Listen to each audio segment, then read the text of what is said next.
I think a lot of it is image based. Like we want to look good, so we want to achieve more, so we look good. But some of it, I don't think it's image based. I think it's just we have this fear that somehow for some reason we're going to drown, and if we don't get a few more emails done at 10 o'clock before we go to bed and get ahead, then we're going to drown, or we're going to get so far behind that we're going to suffer catastrophic depletion, or it's just weird. That's the internal world of a 3 is I just have to, or else.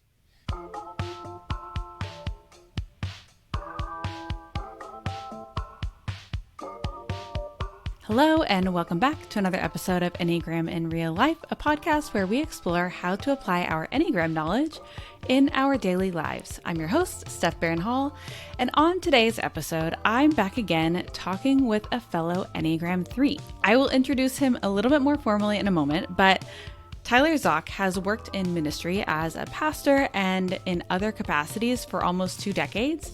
And last year, he left that life behind to pursue his Enneagram business and works full-time as an Enneagram coach and teacher. And along with leaving his pastoral role, Tyler began to rethink many of the concepts he'd believed for much of his life in the past few years, some of which we discussed today.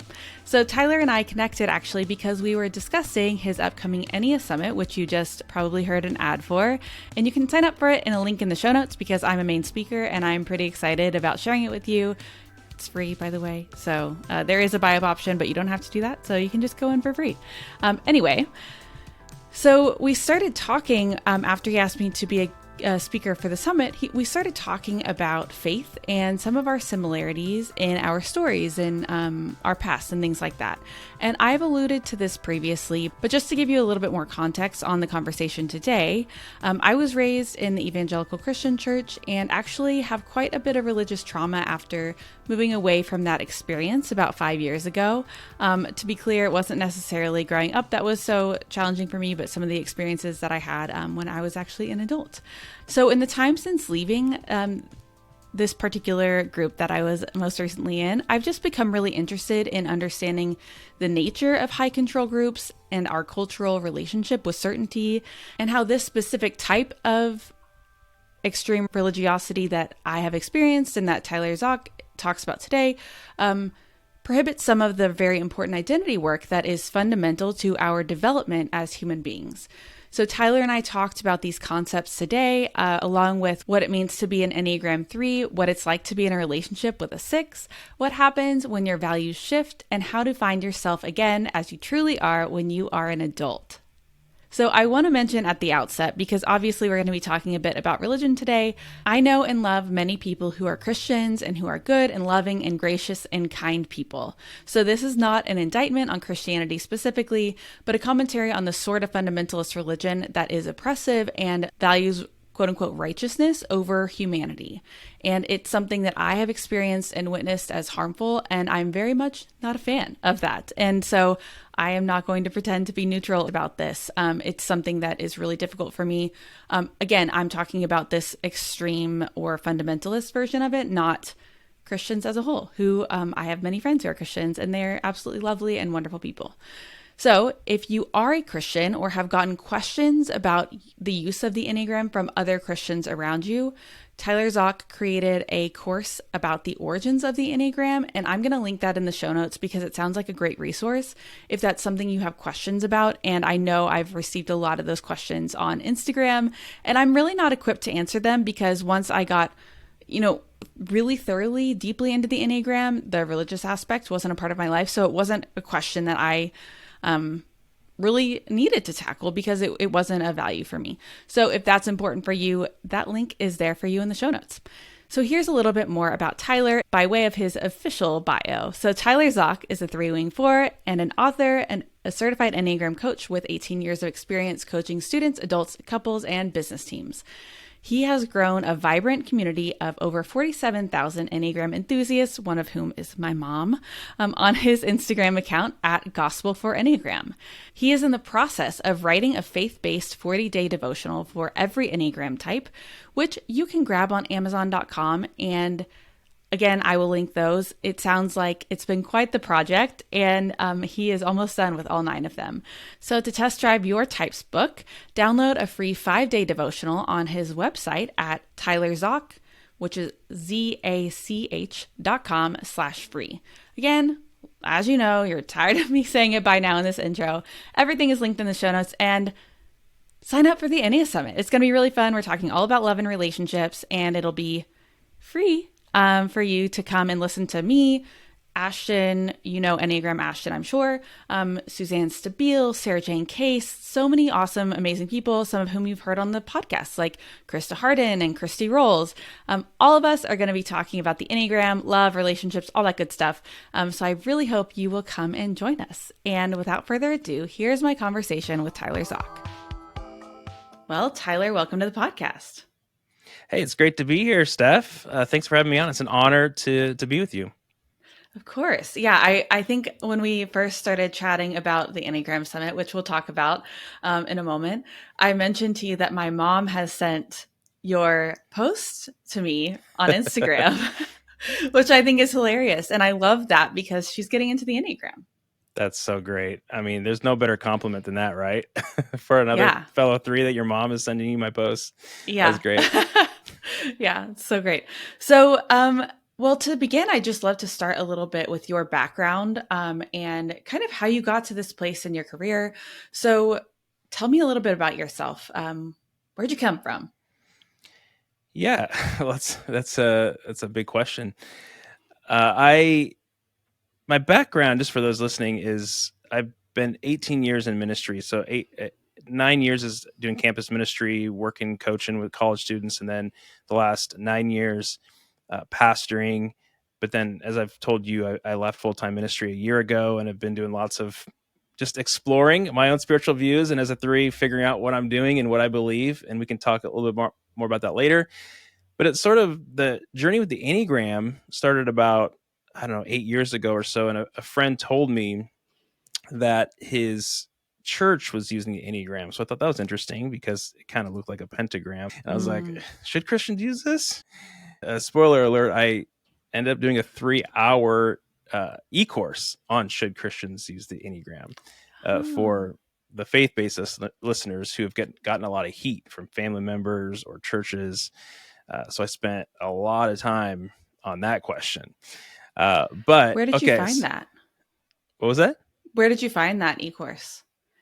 No, I created one. Oh, you created one. Yeah. I'm a 3, Stephanie. No, I know. I was like, we need to do a deep dive of the history and figure this out and nip this in the bud. So I spent 6 months researching and putting together an e-course that just basically took the Enneagram apart like a car. Here's all the parts, and it's not harmful. We can put the pieces back together, and we can use it, and we can move on. We don't get caught up in all of the mystery and the scare tactics that some people use. So, but when I first saw it, I was like, oh, that kind of looks like a pentagram. But this church had a really high bar for doctrine, and just as a side note, I'm still healing from the spiritual pride that I got within this church when I was a member of it. But I heard that they were using it with their members, and I thought, oh, this is pretty interesting. So let me explore it. And so I read Marilyn Vancel's book, Self-Delude, Self-Define, and loved it. And then I read The Road Back to You, and then I read The Wisdom of the Enneagram, and I just couldn't put the books down. I just kept absorbing it. Like I knew it was worth pursuing because it had an immediate and instant impact on my life. I mean, it doesn't take much for you, Steph, and I to know that we're workaholics. That is pretty much clear as you look at our story. But the Enneagram put up a mirror and showed me my image problem, my other insecurities. The Enneagram said, here's a bundle of probabilities about you as a type 3 that may not all be true, but there's a high probability that you're going to struggle with image, shame, expressing your feelings, etc. So I I was like completely floored, but by what I was learning in these books, and couldn't stop. That's kind of how I got into the Enneagram. Wow. So, what was it like for you to recognize that you were a 3? Was that immediate, or were you like, I don't know? That's a great question. When I took the test for the first time, I think it was the Rizzo and Hudson test. I tied, had a perfect tie between a type 3 and a type 5. Hmm. And I think part of that is because of maybe the church background I had been a part of is very heady and very theological. And I kind of wanted to identify with being the astute, theologian who's smart, who can write theological papers. And I just sort of saw myself in a very 5-ish way. And I think that's why I did it. But then when I started going through the mistyping guides and reading between the differences between 5s and 3s, all of the heart stuff, the shame Yeah. stuff popped out at me at the 3, the image problems. It it was, I don't want to say disgusting. That's not the right word. It was repulsive a little bit reading these descriptions of type 3, and that's how I knew I was a type 3. Yeah. Yeah. I think it can be really exposing. I think there are some types like 6s, for example, or 8s where, and even sometimes 4s where they're like, oh, I'm not broken. There's a reason for all of this. And I think for 3s, it's normally like, oh no, I don't like this, which is exactly my experience as well. What Yes. about your subtype? How was that to discover? That came along later, and that was really, really helpful. I think, Beatrice and Uranio have done an amazing job with subtypes, and I've learned the most about subtypes from them. And it was because I didn't really resonate with some of the 3 characteristics that I was reading. Mm-hmm. And when I found out that I was a self-preservation 3, then I was like, oh, that makes a lot of sense, because self-pres 3s can be very one-ish because we really want Mm-hmm. to be good. Uh, yeah, really want to be good, want to be virtuous, and don't want to look like we're trying to be vain. Yeah. So I say self-pres 3s are more fishing for compliments, whereas social 3s might be outwardly boastful. But I want the same external validation as a social 3. I Yeah. just do it in sneakier, more subtle ways. Uh, Yeah. so it looks like me sending an email to you, Steph, of saying, "Hey, look at this new thing I'm working on," and knowing that you're going to write back saying, "Wow, Tyler, like that is amazing." Mm-hmm. And it's almost like you're setting people up to compliment you. It's a lot sneakier, but the vanity is still at the core Yeah. of all 3 subtypes. Yeah. Yeah. And it's actually really interesting because most of the time when I talk with people about the Enneagram who are 3s, they're almost always self pres. And I think there are a lot of different reasons for that. I think one of the big ones is what you touched on earlier, though, of that feeling of like, okay, once I hit this next milestone, whether that's financial or in my work or whatever, then I'll be happy. And they keep hitting milestones and they either burn themselves out and end up in the hospital, or they realize, okay, this is kind of empty. Like, where do I go from here? And self-pres 3s in particular are really good at, hitting those milestones and like stacking up all the money that they want. And then they're like, oh wait, the money didn't make me happy. Now what? And then they go on this spiritual journey. It's interesting. I never resonated with the wealth or the money thing, and I think partly it's because I was in ministry. The saying is, if you the Baptists say, if you keep him poor, you'll keep him humble. Uh, and so I was like, I have to drive a bad car, because if I drive a good car, then people will think I'm not, sacrificial or a good pastor. Right. And so I kind of was okay with living, not thinking about money that much for a couple decades. And I started out my career raising money for my to meet to do support raising and all that. And so now I find myself thinking a lot more about money that I'm not in ministry, and that's sort of coming out at me. But I don't think in unhealthy ways. I think just in terms of security and family, I'm just thinking about a lot more than I used to, and so I can see Hmm. that side of me. Yeah. Yeah. Yeah. Yeah. I think that makes sense. What was it like for you to go out on your own? This is just like a thing that's coming up as well, but I'm thinking about many of the self-pres threes that I talk with. They have these big dreams or these big goals. They want to start a business, but they're like, oh, I could never leave this cushy job. I mean, not that being in ministry is cushy. I actually think it's quite a taxing job. There's a lot of burnout, very poor boundaries. So, all that stuff. But at least there's like a stable paycheck, hopefully. Yeah. The I've had a hard time transitioning from one role or one season to the next because of um, loyalty. I feel, and that's probably the some health there of moving to six, of thinking like I don't want to be disloyal to the people that I'm with right now, and so it was really hard for me to leave K State when I got asked to be a pastor to leave the students behind at K State. It was really hard for me this past year to walk away from full time ministry in our church to be an entrepreneur. But the reason was uh, I had to be loyal to my wife over the church, and I know like that's one of the questions that you ask people is what piece of advice has really stuck with you. And I would say it's my friend told me, like, Lindsay is always going to be with you in every season of life, and the church won't. Hmm. So, yeah, so if I lay my family on the altar of ministry, or for this church, or for this people, um, it might look good as a pastor, but my wife is going to be with me 10 years from now, and 20 years from now, and 30 years from now, and my kids are going to be with me, and are they going to see that I put them on the altar of ministry? So I actually had to figure out, like, okay, who am I ultimately need to be loyal to first, and that's my wife and my kids. And we have a son on the spectrum, and it's just been really, really, really hard this past decade. And Lindsay has been just kind of shriveled up because on the weekends I'm thinking about Sundays. I have to sermon prep. She's taking both of our boys to church, which, well, I think one, you know, I don't know for sure what types they are, but if I were to take a guess at this point, it would be a counterphobic 6 and an 8. So basically two eights. Super Yeah. chill all the time. And so there's constant fighting on the way to church.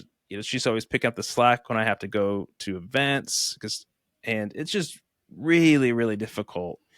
So I made that decision to leave ministry for our family, to have healthier Mhm. family rhythms, to partner with Lindsay in homeschooling our son, who's been kicked out of 3 schools, and we have to um, care for him here and in the home. And so made that transition this past year, and it's been phenomenal for our family, and phenomenally for me spiritually, which we can talk a little bit more about later too, about just what it's like to not be in a role as a type 3 pastor, and figure out what Yeah. I believe, and where I'm going from here, now that I'm not trying to fulfill a role perfectly, if that makes sense.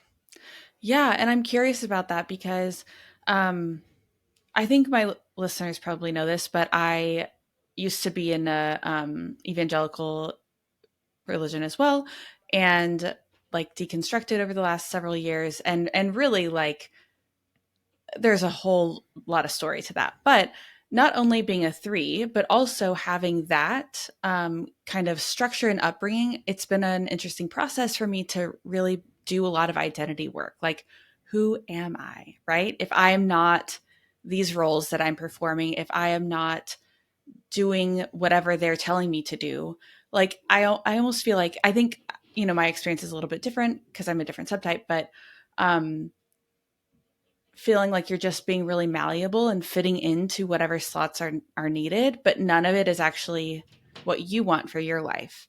So, what is it like for you to form your own identity now as an adult? Like a legit adult, like you've got kids who are, high school, I think.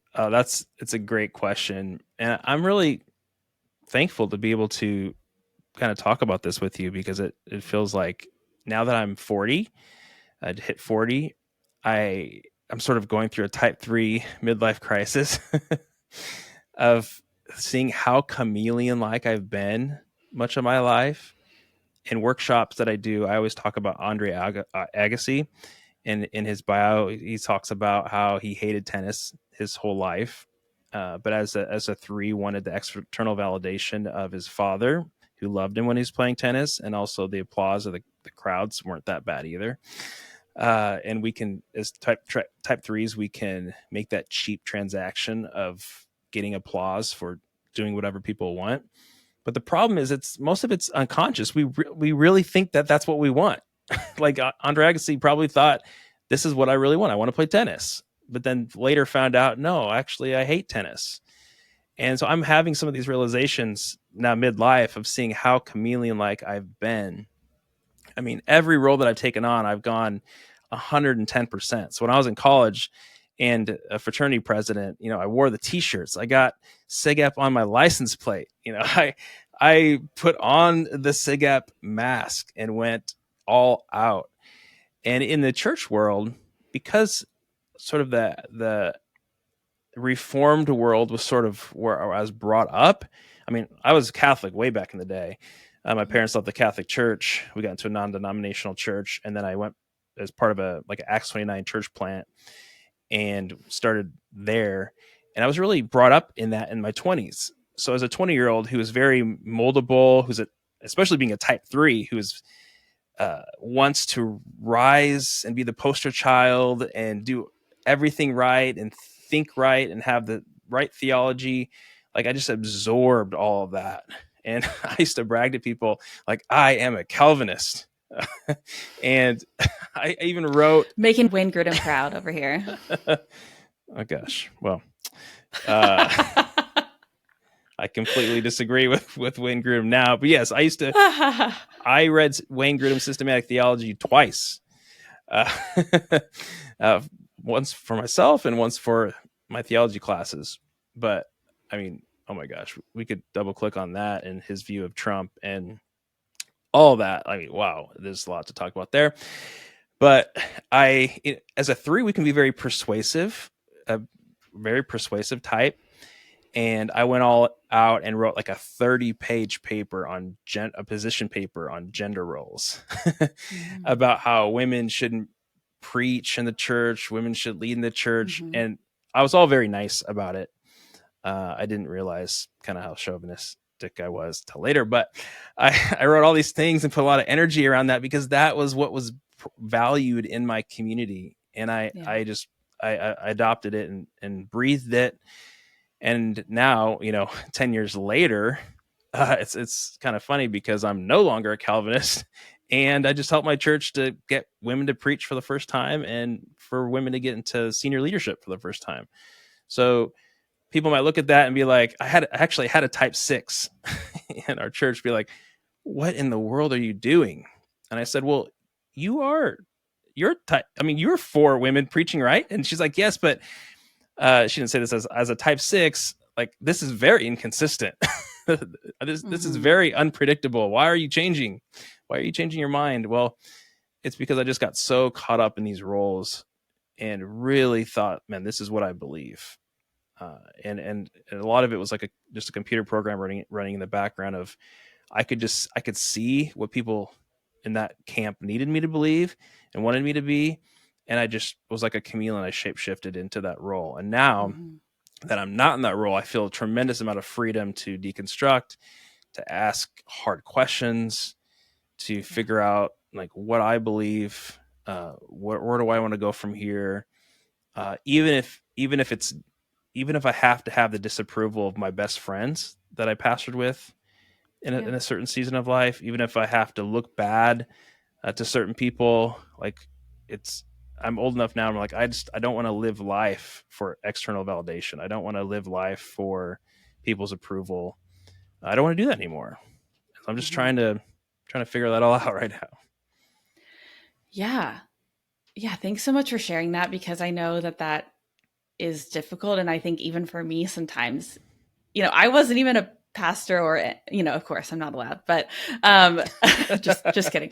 But I think it can be so difficult to be really open and forthright about, like, actually my values have changed and this is what I think is true and right now. Because I think sometimes, in our society, we so often are like, we want to say that people can change, but we really believe that they can't.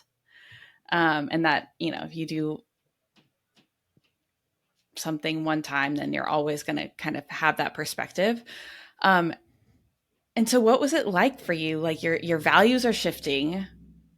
Where did that strength come from to, like, be more authentic to your truer self? I think the that's a great question. I mean, I if I were to write a book someday, I would probably start the book. I mean, well, I've written books, but if a book that I guess I want to write someday is to start off by saying I could be wrong. And I think that's part of that in me, that self-pres-3ness of wanting to be good. And even back when I was writing this 30-page gender roles paper like 10 years ago, I told people I could be wrong. I could be wrong. If God shows me a different way, then I'll be open to that. And so I've always wanted to be, I don't know, it's that oneness part of me that wants to be good. And then also I think my forewing, that's been a really good tool, because it's like I have to be authentic. I Mm-hmm. have to admit when I'm wrong. I have to tell the truth. I can't wear a mask forever. Like, just drawing upon some of those four tools has been really helpful. Um, but also, you just wanting to serve people well, wanting to help people to learn from my mistakes. Now that I'm 40, I Mm-hmm. don't want threes in their 20s to make the same mistakes. So, I mean, Mm-hmm. I have a long list of of things, of aha moments that I've had over the last decade of learning the Enneagram, and I'm my four wings like share them all, because be authentic, because if somebody else can learn from your mistakes and your failures as a three, then it'll be worth it. Mm-hmm. Yeah. Yeah. And I think, I feel that way too. And sometimes I'm like, oh, I wish I'd known this when I was younger. And then I'm like, well, I wouldn't have listened. Let's be honest. I needed to make those mistakes myself. Um, but I do think that, in a sense, especially that type of, like this reformed, like Acts 29 type of vein of Christianity, because, there are so many different veins of Christianity and not all of them are that way. But in that one in particular, we really make an idol of certainty. And so you have to be certain. Like, you can say, I could be wrong, but really, like, you're supposed to be very certain. Um, and I think Yeah, that can be hard. yeah. That's why, I mean, Pete Enns has a really good book out called The Sin of Certainty, and it's all about that. And I talk about that in my type 1 book, but because ones can be very certain of their Mm-hmm. convictions and opinions. Eights and sixes can get this way too, but I think the one book is where I talk about angry virtue. And it's like, if you feel like you're a virtuous person, so even if you're not, uh, don't claim any sort of faith, you're just type 1 and you have a lot of virtue and a lot of convictions. Or if you say you are a Christian, or in some faith, and you believe that God is on your side, how much damage can be done when you think that what you're doing allows you to hurt people, to put people in their place, to berate people, like, and Mm-hmm. that's one of the reasons why religion has been so damaging. But you don't have to be in a religion to damage people because the whole principle is, if you think you are right, then there's no length at which you won't go to prove it or put people in their place. And that's Mm-hmm. so, yeah, humility is needed Mm-hmm. for sure. Yeah. Yeah. Um, What have you done in the last year in particular that has helped you excavate some of your like true authentic self, your true identity? I think just the Enneagram has been extremely helpful in just continuing to diagnose my heart, and then just working on those things one step at a time. Uh, I think my insecurity and need for external validation is, working on that. So trying to do the opposite of that, of trying to say Mm-hmm. things that will get me into trouble or make me look bad, and realizing that if as long as I'm being authentic to myself, then that's all I need to do. I've been working on not trying to carry the Instagram filter around with me everywhere I go. it's it's crazy that we before we say anything, even like right now on this podcast episode, it's like there's not just words coming out, but it's coming out through a filter in real time of like, how will this be perceived? Will people like what I have to say? And trying not to use that filter at all times. I Yeah. even tell people for threes, we try to be cool in conflict.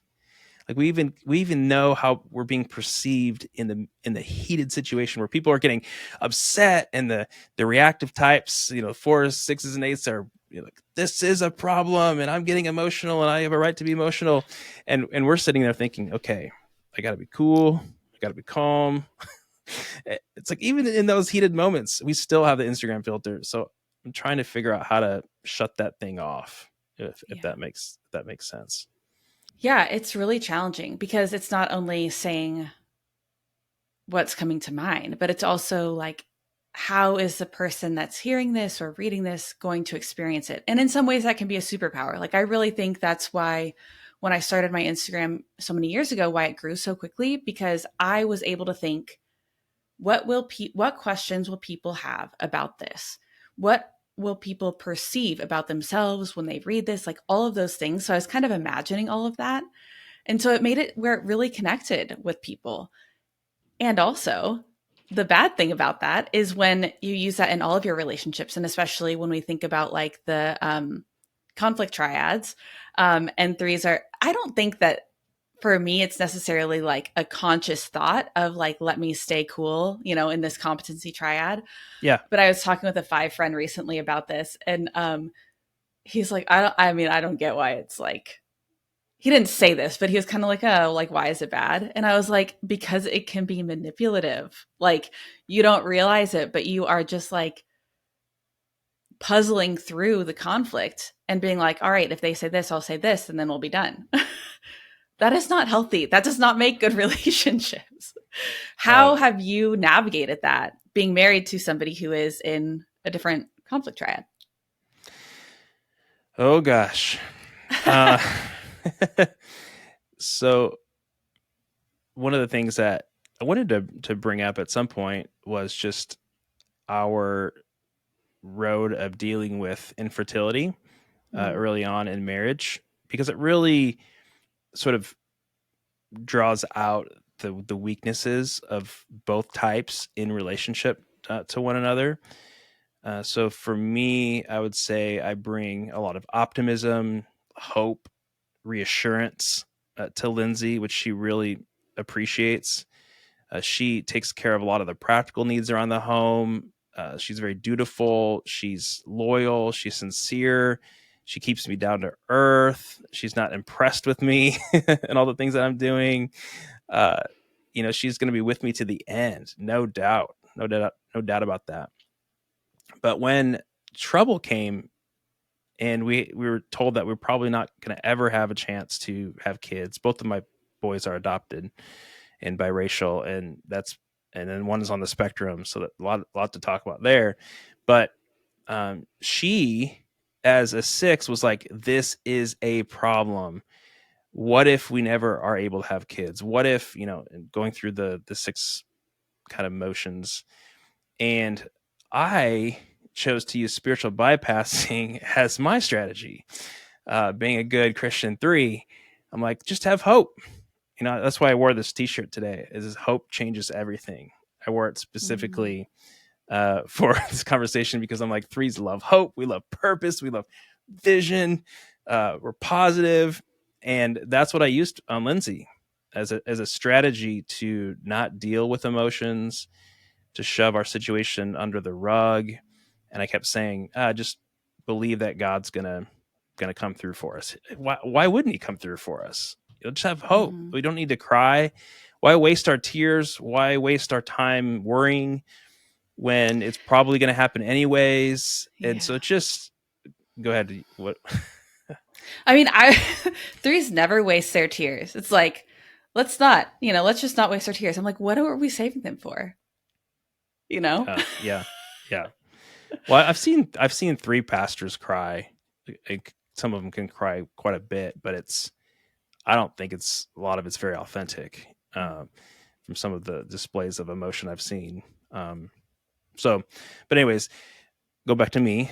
I just saw Lindsay in this season as a just a pessimist, Mm-hmm. and it wouldn't be until a lot of work and a lot of time, going by, that I would actually relabel her not as a pessimist but as a protector, and seeing that she is a six is not pessimistic, but that she's a protector. She's wanting to protect me. She's wanting to protect our family.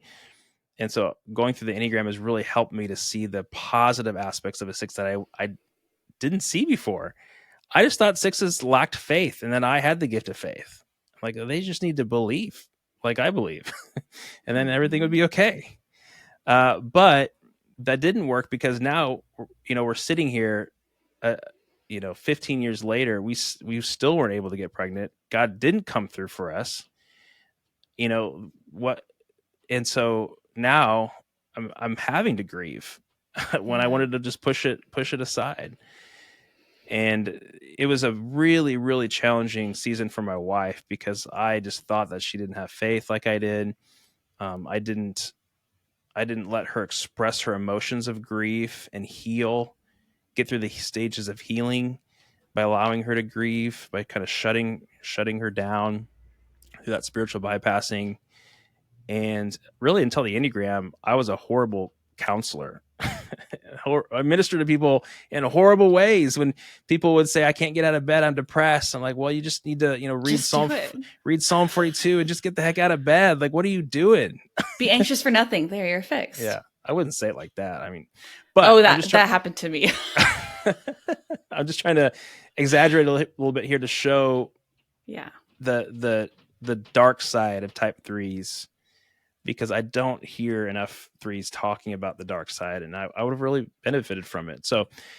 Um, so yeah, I just really misrepresented God to my wife, and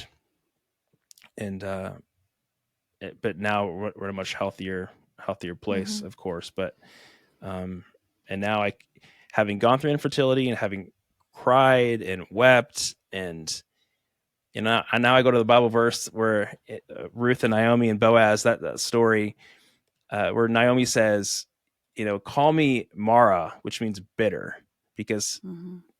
the Lord has taken everything away from me, and I am bitter. And so now I'm like, you can be bitter, like Mm-hmm.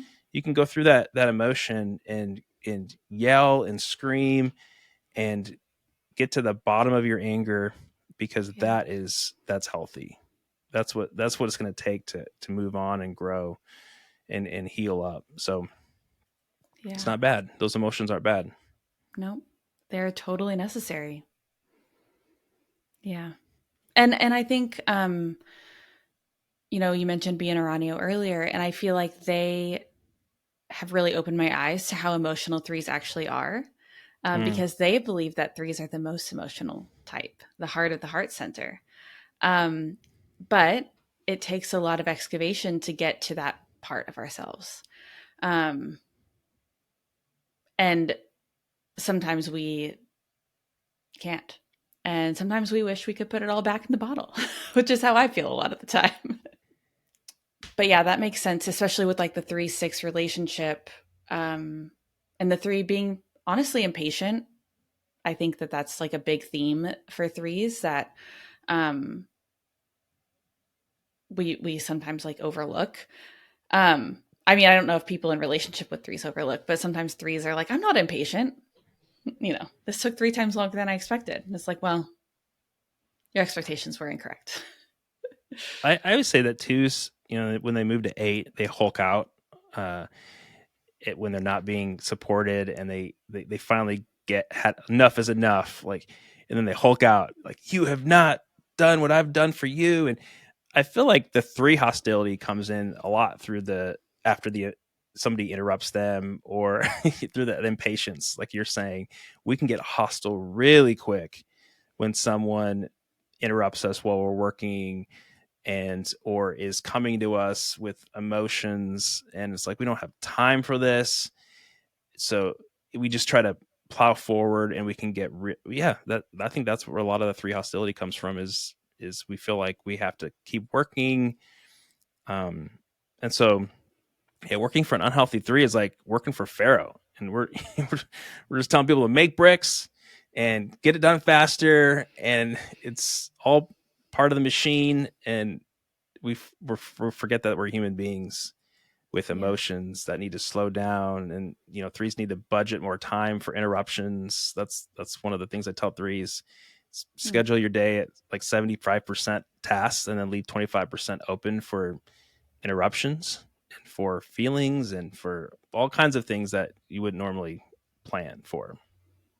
Yeah. Yeah. I mean, that's a big thing that I've been navigating as I've been working with teams. Over the last 2 years, obviously, everyone is remote. And a lot of people are back in person, but a lot of people still aren't. And one thing I talk with threes about a lot is actually that piece of being so frustrated and impatient when somebody interrupts them, whether that's like somebody sends them a Slack, or somebody just like opens their office door and they're like, oh, what are you doing? Why are you interrupting me? And going from like 0 to 60 in a second, where you're like, I'm so pissed at you now. And how it's actually, we think that it's going to guard us and be helpful, but ultimately, like, why are we working so hard? If you're working so hard so you can spend more time with your family eventually, or retire, and you want to have relationships, you want to have people around you that will be there. And sometimes we forget that we can't do that all the time. Like, people aren't always going to stay there. Um, if we Yeah, don't treat them kindly. Yeah. exactly. I think a lot of it is image based. Like, we want to look good, so we want to achieve more, so we look good. But some of it, I don't think it's image based. I think it's just we have this fear that somehow for some reason, we're going to drown. And if we don't get a few more emails done at 10 o'clock before we go to bed, and get ahead, then we're going to drown, or we're going to get so far behind that we're going to suffer catastrophic depletion. Or it's Yeah. just weird. But that's the internal world of a 3, is I just have to, or else. Mm-hmm. I don't know if that resonates with you, but Yeah. Well, I think, back to hope being the holy idea for type 3. mm-hmm.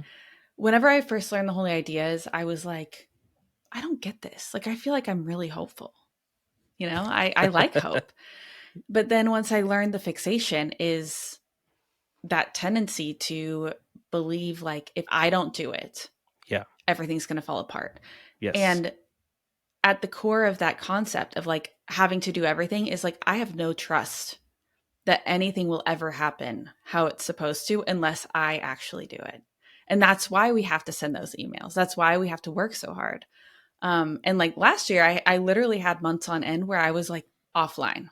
I was not sending emails. I was burned out. I was barely working. Um, and it was kind of like humbling in a sense, because I was like, oh, this is, yeah, it's not me doing it, any of it, Hmm. you know? Man, that's really good stuff. I think 3s at their worst are full of false hope, false promises. We serve Kool-Aid and like to drink the Kool-Aid ourselves. We cast vision. We're good at casting vision, and we know how to tell people what they want, or what the group wants, what church wants, what the community wants, but then have a really hard time following through. And Mm-hmm. so we can dish out a lot of false promises, and people don't realize that about threes don't realize that they're constantly trying to encourage people and give them hope, and they're telling them things that are going to happen or that people assume that they're going to make happen, and then don't actually follow through on those things. And so then there's a extreme distrust from our family members and friends and community, distrust in us that we're actually Mm-hmm. going to do what we say we're going to do. So working through that myself. But you said, I mean, I love how you framed like the virtue of, or the holy idea of hope, of being like what hope actually is. It's Mm-hmm. having faith to know that not everything is resting on us, that we can take a break, that we can rest, and have faith in that if we slow down, that things are going to keep moving in the world and everything's going to be okay. Mm-hmm. That's really beautiful. Yeah. I didn't come up with it. Thanks to A.H. Almas for that one. Well, I'm curious if you can tell me a little bit more about the EnneaSummit. So I just got to work with you on my portion of that, of course. And what has it been like to put that event together? Yeah. So the EnneaSummit, the Love and Relationships edition that you're on, really kind of aims to connect Enneagram enthusiasts, like those who are listening right now, to over 20 experts who have done a lot of thoughtful work around the topic of Enneagram and relationships. So the goal is for everyone to gain really Enneagram secrets to take all of their relationships to the next level. That's sort of the slogan for it, to help with the relationship with their partner, their child, their coworker, and so on. So I love like just the community aspect of bringing people together, because a lot of it is, we all have our own individual books, we have our own individual e-courses, classes, things like that. But to come together as a community and learn from a variety of different experts is I just think wonderful. And the reason why I like it selfishly is that it gives me a chance to meet and connect with like really smart, humble, and sacrificial leaders like Steph Barron Hall. So selfishly, I just love getting on and connecting with you. It just brings a lot of joy, especially being an entrepreneur and working from home. The opportunity to get to meet just some of my heroes and the people that I've learned from. Like I've been using your book for the last 4 years as one of my go-to sources in my writing. And so to get the Wow. chance to meet you and then connect you to all the people that follow me and all the people that follow Suzanne Stabile and all these Yeah. other great authors is just brings me a lot of joy. Yeah. Yeah. That's so cool. Has anything surprised you about it? Um, it surprised me. The demand for it really surprised me. Like I wasn't out to do Enneagram summits, but I did my first one because I thought, oh, it might be kind of fun to do this one time event to get people together. But then there was a huge demand for it. Tons of people showed up. I think I had like 4,000 people register for my two summits last year. I was like, people really want this. They want community post COVID. They want to come together and learn from multiple people. You mean get the best wisdom from multiple authors and speakers rather than Yeah. just one. And so I see a demand for it. So that's why I'm like, okay, I'm going to keep doing it if it's helpful. So let's do an EnneaSummit on parenting, relationships, subtypes. We can it's endless. And so I'm going to keep doing it because I have a lot of fun doing it. And I think it's beneficial to other people. Yeah. That's so cool. So, what practical advice would you give to a three who is new on their self discovery journey? Well, I don't know why any Enneagram 3 wouldn't like the Enneagram. It's sort of like Chat GPT for your soul. It helps Oh my you God. to go further, faster in life. It gives you endless life hacks. I mean, I almost thought about calling myself, like the personality life hacker or something like that, uh, because it really is like personality life hacks. But that's that's where the problem lies, though, is that Enneagram 3s can use our practical nature of sort of getting all the tips and the steps to grow or to be successful rather than working on all the heart stuff. And so what we need to do, what I'd tell threes to do first is to focus on the hard stuff first, and focus on the image problem, focus on our vanity, focus on our workaholism and what's driving that, focus on our immature and stunted emotional life. I mean, I just want to kind of say that for what it is. A lot of threes have an immaturity or just an undeveloped emotional life that really impacts our relationships. And Mm-hmm. again, it's because we haven't made space for our emotions. So if we haven't made space for our emotions and haven't dealt with emotions within the stages of grief, for example, we're just not going to be farther along as farther along as other people.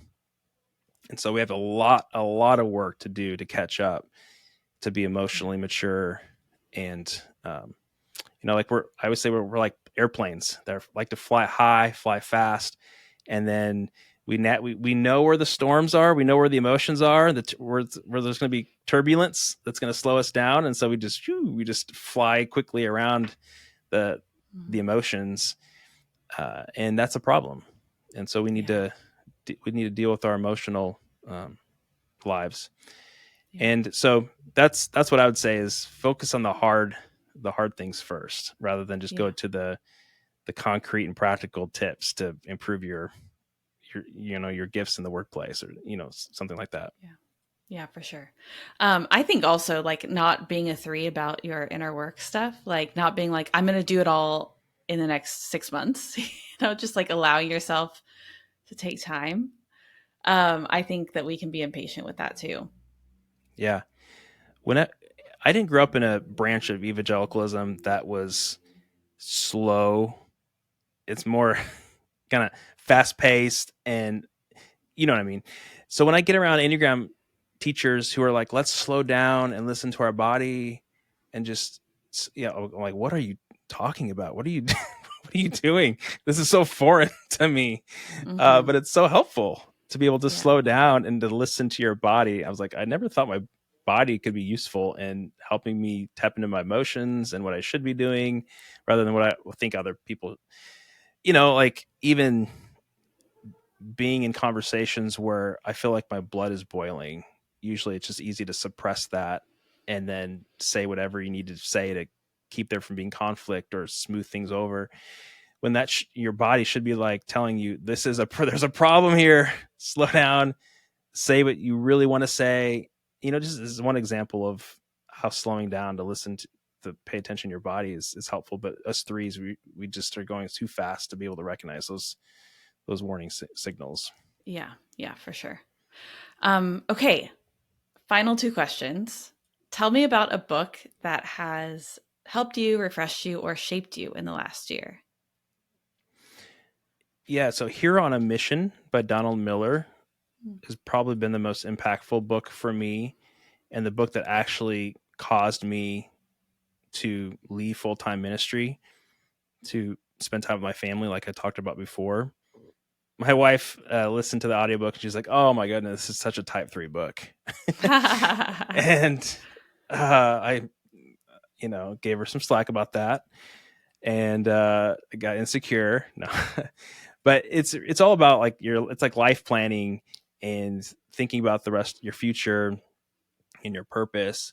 But it's very anti-3, because it really helps you to think about, okay, how many years do you have left to live, and then backtrack to think, reverse engineer your life to think, okay, what I don't want to live for other people. Like I don't want to waste my remaining years just living for external validation and approval. Like I got to figure out what's most important to me.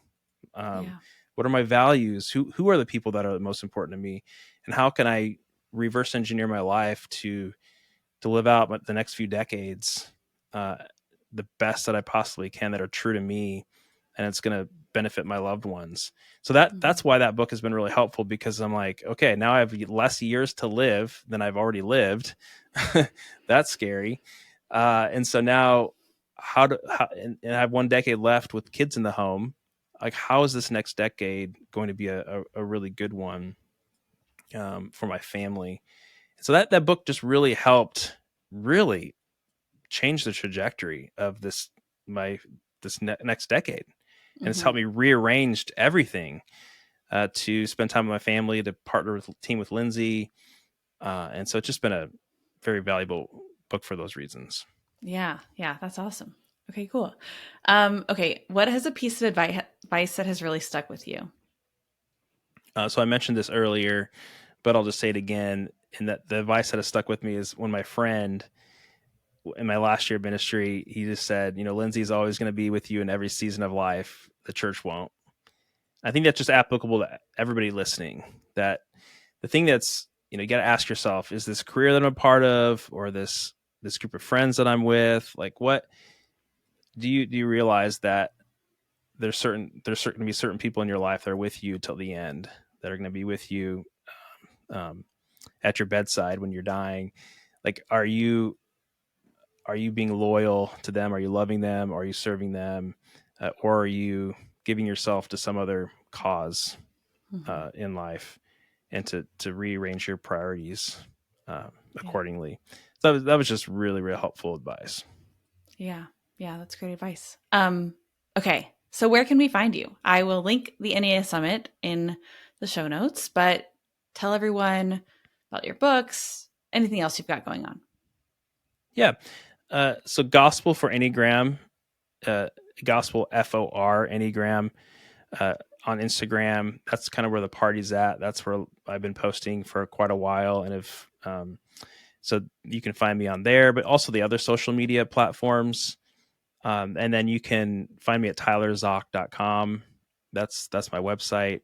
And that has a link to my books. And so not everybody might be interested in my books, but they are. I started this project 5 years ago, about 4 years ago. I'm going to be finishing the last book this year, but really wanted to write a faith-based devotional for every Enneagram type.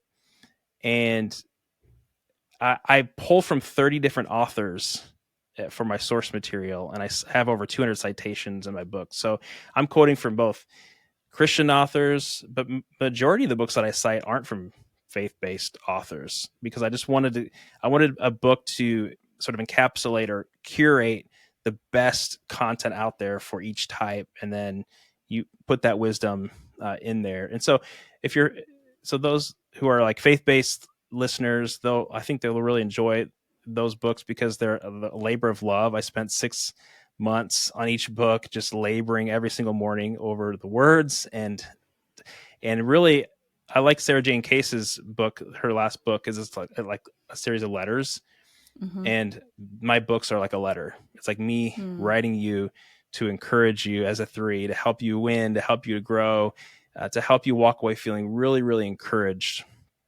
by how you were designed and made. And so I think that's really, benefiting a lot of people. And so, but I think a lot of people who don't really go to faith-based resources can still benefit a lot from the books, because like I said, I pull from 30 different authors. And so that's been a really fun project that I'm wrapping up. It's a 5-year project that I'm wrapping up this year. It'll be the 5th year. And so I'm working on type 5s. I saved them for last because I thought, man, they can go to the library. They're researchers. They'll figure it out until I get to them. Yeah. But, yeah. Love it. Okay, great. Yeah, I will definitely link all of that in the show notes. And I just so appreciate you coming to share your story with me today. And I'm really looking forward to the EnneaSummit. Yes, I can't wait to have people listen in to your wonderful wisdom on your book. I know your book was written quite a while ago now, but it's still so valuable. And like I said, I pull it off the shelf, almost every single month. And so I've continued to glean from it, and so excited that you're writing a new book. I cannot wait to get my hands on that book, because everything you write seems to turn to gold. And and I'm just so thankful for all the work that you've done, Steph. So thanks for having me on. It's been really fun. Of course. Thanks so much. Thanks so much for listening to Enneagram IRL. If you loved the show, be sure to subscribe and leave us a rating and review. This is the easiest way to make sure new people find the show, and it's so helpful for a new podcast like this one. If you want to stay connected, sign up for my email list in the show notes, or message me on Instagram at 9typesco to tell me your one big takeaway from today's show. I'd love to hear from you. I know there are a million podcasts you could have been listening to, and I feel so grateful that you chose to spend this time with me. Can't wait to meet you right back here for another episode of Enneagram IRL very soon. The Enneagram in Real Life podcast is a production of 9typesco LLC. It's created and produced by Stephanie Barron Hall, with editing support from Brandon Hall, and additional support from Crit's Collaborations. Thanks to Dr. Dreamchip for our amazing theme song, and you can also check out all of their music on Spotify.